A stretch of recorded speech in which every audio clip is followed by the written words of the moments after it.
الحمد لله رب العالمين والعاقبة للمتقين والصلاة والسلام على سيد الأنبياء والمرسلين وعلى آله وأصحابه أجمعين.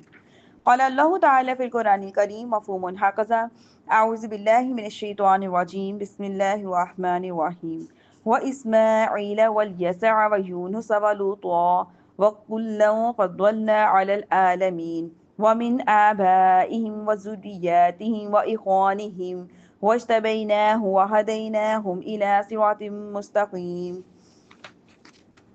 اور اسماعیل اور یاس اور یونس کو اور لوط کو ہدایت دی، اور ہم نے سب کو تمام جہان والوں پر فضیلت عطا فرمائی، اور ان کے باپ دادا اور ان کی اولاد اور ان کے بھائیوں میں سے بھی بعض کو ہدایت دی، اور ہم نے انہیں چن لیا اور ہم نے انہیں سیدھے راستے کی طرف ہدایت دی۔ صدق اللہ العظیم۔ ربی اشرح لی صدری ویسر لی امری واحلل عقدۃ من لسانی یفقہوا قولی۔ ربی زدنی علما ربی زدنی علما ربی زدنی علما، اللہم افتح علینا حکمتک وانشر علینا رحمتک یا ذا الجلال والاکرام۔ سبحانک لا علم لنا الا ما علمتنا انک انت علیم حکیم۔ نہایت ہی قابل احترام میری پیاری اور دینی بہنوں، السلام علیکم ورحمۃ اللہ وبرکاتہ۔ ابھی میں نے آپ کے سامنے سورۃ الانعام کی آیت نمبر 86 اور 87 کی تلاوت فرمائی اور ترجمہ پیش کیا۔ اس کا مفہوم جاننے سے پہلے اللہ رب العزت سے دعا فرما لیتے ہیں، پروردگار اس کا پڑھنا ہمارے لیے آسان فرما دے۔ اس میں ہمارے لیے جتنے بھی احکامات رکھے گئے ہیں ان کو اپنی زندگیوں میں ڈھالنا اور ان پر عمل کرنا ہمارے لیے نہایت آسان فرما دے۔ اس صورت میں موجود ایک ایک حرف کو ہمارے ظاہر اور باطن کے لیے نور و نور فرما دے، آمین۔ اب آپ کے سامنے میں نے جو آیت رکھی اور اس سے پہلے والی جو 2 آیات تھیں، اللہ تعالیٰ نے ان آیات میں 18 انبیاء علیہ الصلوۃ والسلام کا ذکر فرمایا ہے، اور ان کے جو ذکر ہیں وہ جو ترتیب آیت میں موجود ہیں وہ نہ تو زمانہ کے اعتبار سے ہیں اور نہ ہی فضیلت کے اعتبار سے، لیکن جس شان سے انبیاء کرام علیہم الصلوۃ والسلام کے نام جو اسماء ذکر فرمائے گئے ہیں ان میں ایک عجیب بات ہے۔ وہ کیا ہے کہ اللہ تعالیٰ نے انبیاء علیہ الصلوۃ والسلام کی ہر ایک جماعت کو ایک خاص طرح کی کرامت اور فضیلت کے ساتھ ممتاز فرمایا ہے۔ جیسے حضرت نوح، ابراہیم، اسحاق اور یعقوب علیہ السلام کو پہلے ذکر فرمایا کیونکہ یہ انبیاء علیہ الصلوۃ والسلام کے اصول ہیں، یعنی ان کی اولاد میں بکثرت انبیاء علیہ الصلوۃ والسلام ہوئے جن کے نسب انہی کی طرف رجوع کرتے ہیں۔ پھر نبوت کے بعد عظیم مقامات اور مراتب میں سے ملک، اختیار، سلطنت اور اقتدار ہے۔ اللہ تعالیٰ نے حضرت داؤد اور سلیمان علیہ السلام کو اس کا بہت بڑا حصہ عطا فرمایا۔ اس شعبے کا زیادہ تر تعلق مقام شکر سے ہے۔ پھر اس کے بعد حضرت ایوب علیہ الصلوۃ والسلام کا ذکر فرمایا کیونکہ مراتب رفیعہ یعنی بلند مرتبے میں سے مصیبت اور بلا پر صابر رہنا بھی ہے۔ کیوں پہلا مرتبہ کیا تھا؟ نبوت کا، پھر ملک، سلطنت، اختیارات، اس کے بعد ہے مصیبتوں پر صبر۔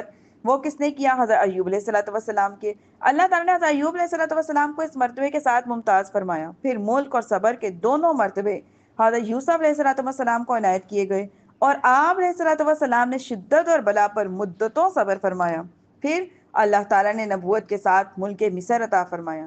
پھر حضرت موسیٰ اور حضرت ہارون علیہ الصلوۃ والسلام کا تذکرہ فرمایا کیونکہ معجزات کی کثرت اور دلائل میں براہین کی قوت بھی مراتب معتبرہ میں سے ہے، تو اللہ تعالیٰ نے حضرت موسیٰ اور حضرت ہارون علیہ السلام کو اس کے ساتھ مشرف فرمایا۔ پھر زہد اور ترک دنیا بھی مراتب معتبرہ میں سے ایک ہے۔ حضرت زکریا، حضرت یحییٰ، حضرت عیسیٰ اور حضرت الیاس علیہ الصلوۃ والسلام کو ان کے ساتھ مخصوص فرما دیا۔ پھر ان حضرات کے بعد اللہ تعالیٰ نے ان انبیاء کرام علیہ الصلوۃ والسلام کا ذکر فرمایا جن کے نہ پیروکار باقی رہے اور نہ ہی ان کی شریعتیں، جیسے کہ حضرت اسماعیل، حضرت یاس، حضرت یونس اور حضرت لوط علیہ الصلوۃ والسلام۔ اس شان سے انبیاء کرام علیہ الصلوۃ والسلام کا ذکر فرمانے میں ان کی کرامتوں اور خصوصیتوں کی ایک عجیب باریکی نظر آتی ہے۔ آگے اللہ پاک نے کیا فرمایا؟ وَكُلًّا فَضَّلْنَا عَلَى الْعَالَمِينَ، کہ ہم نے بعض کو سب کو تمام جہانوں پر، کہ ہم نے سب کو تمام جہان والوں پر فضیلت عطا فرمائی۔ اس آیت میں اس بات کی طرف دلیل ہے کہ انبیاء کرام علیہ الصلوۃ والسلام فرشتوں سے افضل ہیں، کیونکہ عالم یعنی دنیا میں اللہ عز و جل کے سوا تمام موجودات جو داخل ہیں تو فرشتے بھی ان میں داخل ہیں، اور جب تمام جہان والوں پر فضیلت دی تو اس کا مطلب یہ ہے کہ فرشتوں پر بھی فضیلت ثابت ہو گئی۔ آگے دیکھیے آیت نمبر 88، ذَلِكَ هُدَى اللَّهِ يَهْدِي بِهِ مَن يَشَاءُ مِنْ عِبَادِهِ وَلَوْ أَشْرَكُوا لَحَبِطَ عَنْهُمْ مَا كَانُوا يَعْمَلُونَ۔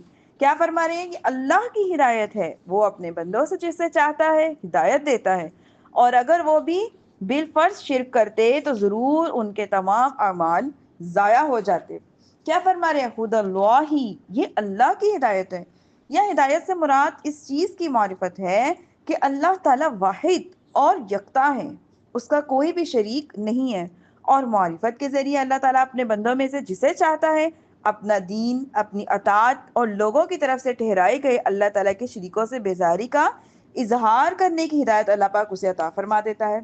آگے اسی آیت میں کیا فرمایا جا رہا ہے؟ وَلَوْ أَشْرَكُوا، اور اگر وہ بھی بالفرض شرک کرتے۔ اس آیت میں عام لوگ اور خواص سب کو ڈرایا جا رہا ہے کہ وہ اللہ تعالیٰ کی خفیہ تدبیر سے بے خوف نہ ہو، کیونکہ جب فضیلت اور بلند مقام رکھنے والے انبیاء کرام علیہ الصلوۃ والسلام کے بارے میں اللہ تعالیٰ نے یہ فرما دیا کہ اگر وہ بھی بالفرض شرک کرتے تو ضرور ان کے بھی تمام اعمال ضائع ہو جاتے، تو ان کے مقابلے میں یہ جو عام لوگوں کا کیا حال ہوگا؟ تو ان کو تو اللہ تعالیٰ سے بدرجہ اولا ڈرنا چاہیے۔ آیت نمبر 89 دیکھیے، اولئک الذین آتیناہم الکتاب والحکم والنبوۃ وَإِن يَكْفُرْ بِهَا هَؤُلَاءِ فَقَدْ وَكَّلْنَا بِهَا قَوْمًا لَيْسُوا بِهَا بِكَافِرِينَ۔ یہی وہ ہستیاں ہیں جنہیں ہم نے کتاب، حکمت اور نبوت عطا کی، اور تو اگر کفار ان چیزوں کا انکار کرتے ہیں تو ہم نے اس کے لیے ایسی قوم مقرر کر رکھی ہے جو ان چیزوں کا انکار کرنے والی نہیں ہے۔ یہاں پہ کیا فرمایا جا رہا ہے؟ اولئک الذین، یعنی کہ یہی وہ ہستیاں ہیں، ارشاد فرمایا گیا کہ جن انبیاء کرام علیہ الصلوۃ والسلام کا تذکرہ کیا گیا ہے، یہی وہ ہستیاں ہیں جنہیں ہم نے کتاب، حکمت اور نبوت عطا کی ہے۔ تو اگر یہ کفار مکہ کتاب، حکمت اور نبوت کا انکار کرتے ہیں تو ہم نے ان تمام چیزوں کے حقوق ادا کرنے کے لیے ایسی قوم مقرر کر رکھی ہے جو ان چیزوں کا انکار کرنے والی نہیں ہے۔ اس قوم سے یا انصار مراد ہیں، یا مہاجرین، یا تمام صحابہ کرام رضوان اللہ علیہ اجمعین، یا تاجدار رسالت صلی اللہ علیہ وآلہ وسلم پر ایمان لانے والے وہ تمام مسلمان جنہیں اللہ تعالیٰ خدمت دین کی توفیق بخشے، جیسے کہ مبلغین جو کہ قرآن کو پڑھتے بھی ہیں، سمجھتے بھی ہیں اور اس کی تبلیغ بھی کرتے ہیں، علماء کرام، اولیاء، سلاطین وغیرہ۔ اس آیت کی دلیل یہ ہے کہ اللہ تعالیٰ اپنے نبی کریم صلی اللہ علیہ وآلہ وسلم کی نصرت فرمائے گا، یعنی ان کی مدد فرمائے گا، اور آپ علیہ الصلوۃ والسلام کے دین کو قوت عطا فرمائے گا، اور ان کو تمام ادیان یعنی تمام دینوں پر غالب کر دے گا۔ چنانچہ ایسا ہی ہوا، اور یہ غیبی خبر اس میں واقعہ ہے۔ آج سے کتنے سال پہلے اللہ پاک نے قرآن پاک جب نازل فرمایا تو اس وقت فرمایا کہ اللہ پاک دین کے بارے میں غیبی مدد فرمائیں گے، اور دین جو ہے وہ تمام دینوں پر غالب آئے گا، اور یہ بالکل ایسا ہی ہو رہا ہے کہ علم دین بہت تیزی سے پھیل رہا ہے، بہت تیزی سے علم دین پھیل رہا ہے۔ لیکن مسئلہ کیا ہے؟ دین تو تیزی سے پھیل رہا ہے، مبلغ بھی بے شمار ہیں جو دین کو پھیلانے کے لیے تیار بیٹھے ہیں، سننے والے بھی بے شمار اور علم حاصل کرنے والے بھی بے شمار، لیکن اب کمی ہمارے معاشرے میں کس چیز کی آ رہی ہے؟ ہمارے معاشرے میں عمل کی کمی آ رہی ہے۔ قرآن کو پہنچا بھی دیتے ہیں، سن بھی لیتے ہیں، احادیث کو بھی پہنچا دیتے ہیں، سن بھی لیتے ہیں، لیکن عمل کی کمی کی وجہ سے ہمارا یہ جو معاشرہ ہے یہ پورا شیطان اور نفس کی خواہشات کے پیچھے گھرا ہوا ہے۔ آیت نمبر 90 دیکھیے، اولئک الذین ھدی اللہ فبہداہ مقتدی قل لا اسألکم علیہ اجرا ان هو الا ذکری للعالمین۔ یہی وہ مقدس ہستیاں ہیں جنہیں اللہ نے ہدایت کی تو تم ان کی ہدایت کی پیروی کرو۔ تم فرماؤ میں اس پر تم سے کوئی اجرت نہیں مانگتا، یہ صرف سارے جہان والوں کے لیے کیا ہے؟ نصیحت ہے۔ کیا فرمایا جا رہا ہے؟ فَبِهُدَاهُ مُقْتَدِي، کہ تم ان کی ہدایت کی پیروی کرو۔ جلیل القدر انبیاء کرام علیہ الصلوۃ والسلام کے تذکرے کے بعد فرمایا گیا، اے حبیب صلی اللہ علیہ وآلہ وسلم آپ ان کی اس ہدایت کی اقتدار کریں۔ علماء دین نے اس آیت سے یہ مسئلہ ثابت کیا کہ سرکار دو عالم صلی اللہ علیہ وآلہ وسلم تمام انبیاء علیہ الصلوۃ والسلام سے افضل ہیں، کیونکہ جو شرف و کمال اور خصوصیات اور اوصاف جدا جدا انبیاء علیہ الصلوۃ والسلام کو عطا فرمائے گئے تھے، تاجدار رسالت صلی اللہ علیہ وآلہ وسلم کے لیے سب کو جمع فرما دیا گیا، اور آپ صلی اللہ علیہ وآلہ وسلم کو حکم دیا فَبِهُدَاهُ مُقْتَدِي، کہ تو جب آپ علیہ الصلوۃ والسلام تمام انبیاء علیہ الصلوۃ والسلام کے اوصاف کمالیہ کی جامع ہیں تو بے شک کیا ہے کہ آپ صلی اللہ علیہ وآلہ وسلم تمام نبیوں میں سب سے افضل ہیں۔ آگے کیا فرما رہے ہیں؟ ذکران للعالمین، سارے جہان والوں کے لیے نصیحت ہے۔ اس آیت سے ثابت ہوتا ہے کہ ہمارے آقا، ہمارے مولا تاجدار رسالت صلی اللہ علیہ وآلہ وسلم تمام مخلوق کی طرف سے مبعوث کیے گئے ہیں، تمام مخلوق کی طرف مبعوث کیے گئے ہیں، اور آپ علیہ الصلوۃ والسلام کی دعوت عام مخلوق کو عام اور کل جہان آپ صلی اللہ علیہ وآلہ وسلم کی کیا ہے؟ امت ہے۔ آگے دیکھیے آیت نمبر 91، وَمَا قَدَرُ اللَّهَ حَقَّ قَدْرِهِ إِذْ قَالُوا مَا أَنزَلَ اللَّهُ عَلَى بَشَرٍ مِّن شَيْءٍ قُلْ مَنْ أَنزَلَ الْكِتَابَ الَّذِي جَاءَ بِهِ مُوسَىٰ هُدًى نُورًا وَهُدًى لِّلنَّاسِ تَجْعَلُونَهُ قِرَاطِيسَ تُبْدُونَهَا وَتُخْفُونَ كَثِيرًا وَعُلِّمْتُم مَّا لَمْ تَعْلَمُوا أَنتُمْ وَلَا آبَاؤُكُمْ قُلِ اللَّهُ ثُمَّ ذَرْهُمْ فِي خَوْضِهِمْ يَلْعَبُونَ۔ کیا فرما رہے ہیں؟ ترجمہ مفہوم جو ہے سماعت فرمائیے۔ اور یہودیوں نے اللہ کی قدر نہ کی جیسا ان کی قدر کرنے کا حق تھا، جب انہوں نے کہا اللہ نے کسی انسان پر کوئی چیز نہیں نازل کی، تم فرماؤ وہ کتاب کس نے اتاری ہے جسے موسیٰ لے کر آئے تھے، نور اور لوگوں کے لیے ہدایت تھی، جس کے تم نے الگ الگ کاغذ بنا لیے تھے، کچھ ظاہر کرتے تھے اور کچھ تم چھپا لیتے تھے، اور تمہیں وہ سکھایا جاتا ہے جو تم کو معلوم نہیں تھا اور نہ تمہارے باپ دادوں کو معلوم تھا۔ تم کہو اللہ، پھر انہی کے اللہ ہی ہے جس نے وہ کتاب کو نازل فرمایا، پھر انہیں ان کی بےہودگی میں کھیلتے ہوئے چھوڑ دو۔ اس آیت کا شان نزول یہ ہے کہ یہودیوں کی ایک جماعت اپنے حبر الاخبار یعنی سب سے بڑے عالم مالک ابن صیف کو لے کر نبی کریم صلی اللہ علیہ وسلم سے بحث کرنے کے لیے آئی۔ تاجدار رسالت صلی اللہ علیہ وسلم نے اس سے فرمایا، میں تجھے اس پروردگار کی قسم دیتا ہوں جس نے حضرت موسیٰ علیہ السلام پر تورات کو نازل فرمایا، کیا تورات میں تو نے یہ دیکھا ان اللہ یبغض الحبر السمین، یعنی اللہ عز و جل کو موٹا عالم ناپسند ہے؟ وہ کہنے لگا ہاں یہ تورات میں ہے۔ حضرت صلی اللہ علیہ وسلم نے فرمایا تو موٹا عالم تو ہی ہے۔ اس پر وہ غضبناک ہو کر کہنے لگا کہ اللہ عز و جل نے کسی آدمی پر کچھ نہیں اتارا۔ اس پر اللہ پاک نے آیت کریمہ نازل فرمائی جس میں فرمایا گیا کہ وہ کتاب کس نے اتاری ہے جو موسیٰ لے کر آئے تھے، وہ لاجواب ہو گیا، اور یہودی اس پر بھرم ہوئے اور اس کو جھڑکنے لگے اور اس کو اس کے عہدے سے معزول کر دیا۔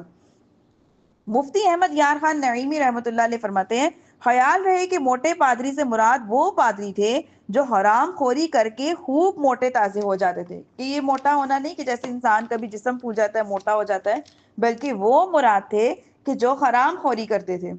تو اس آیت میں فرمایا یہ جا رہا ہے کہ یہودیوں نے اللہ عز و جل کی ویسی قدر نہ کی جیسا کہ اللہ تعالیٰ کی قدر کرنے کا حق تھا، اور اس کی معرفت سے محروم رہے، بندوں پر اللہ تعالیٰ کے رحم اور کرم کو بالکل بھی نہیں جانا۔ انہوں نے کہا اللہ عز و جل نے کسی انسان پر کوئی چیز نازل نہیں کی، اے حبیب صلی اللہ علیہ وآلہ وسلم آپ انہیں جواب دیجئے کہ اگر اللہ عز و جل نے کوئی کتاب نہیں اتاری تو وہ کتاب کس نے اتاری تھی جو حضرت موسیٰ علیہ السلام لے کر آئے تھے، جو سراپا نور اور لوگوں کے لیے ہدایت تھی، اور جس کے تم نے الگ الگ کاغذ بنا لیے تھے، کچھ چیزیں تو ظاہر کر دیتے تھے جس کا اظہار اپنی خواہش کے مطابق سمجھتے ہو، جبکہ محمد مصطفیٰ صلی اللہ علیہ وآلہ وسلم کو اور ان کے دین کے بارے میں بہت کچھ چھپا لیتے ہو۔ اور اے یہودیوں، تم محمد مصطفیٰ صلی اللہ علیہ وآلہ وسلم کی تعلیم اور قرآن کریم کے ذریعے جو کچھ سکھایا جاتا ہے جو نہ تم کو معلوم تھا اور نہ ہی تمہارے باپ دادا کو۔ مزید اس میں فرمایا گیا کہ پھر یہودی اگر آپ علیہ الصلوۃ والسلام کے سوال کے جواب نہ دے سکیں تو تم خود جواب دے دینا کہ تورات تو اللہ عز و جل نے نازل فرمائی تھی، اور جیسے تورات کو اللہ تعالیٰ نے نازل فرمایا ہے ایسے ہی قرآن کریم کو بھی اللہ عز و جل نے ہی نازل فرمایا ہے۔